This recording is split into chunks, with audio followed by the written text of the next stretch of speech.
Vítajte na krátkom briefingu Slovenskej národnej strany. Venovať sa vám bude podpredseda Slovenskej národnej strany, predseda poslaneckého klubu Slovenskej národnej strany Národnej rady Slovenskej republiky pán Rafael Rafaj.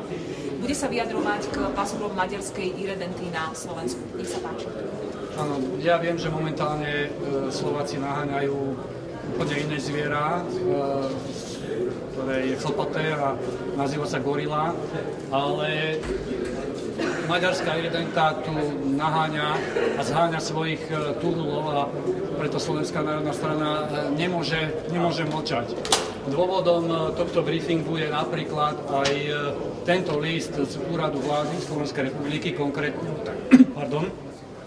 podpredsedu vlády pána Chmela, ktorý v tomto čase na 22. a 23. februára ide zvolávať, citujem, follow-up seminár k implementácii rámcového dohovoru o ochrane národnostných menšín v Slovenskej republike s tým, že chce najskôr analyzovať vraj, aký je stav ochrany národnostných menšín na Slovensku, pričom všetkým je jasné, že je nadštandardný a chce ďalej pokračovať v implementácii zrejme ďalších položiek, ktoré sú v rámcovom dohovore, pretože každý štát sa zaväzuje k tzv.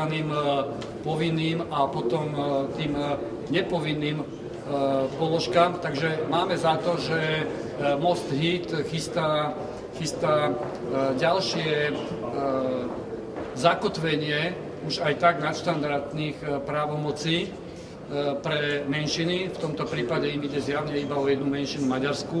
V tejto súvislosti chcem sa vyjadriť k zákonu o používaní jazyka menšín a k podľa nášho názoru neplatnému vykonávaciemu predpisu nariadeniu vlády z 19. decembra. A keďže táto právna norma nie je čistá,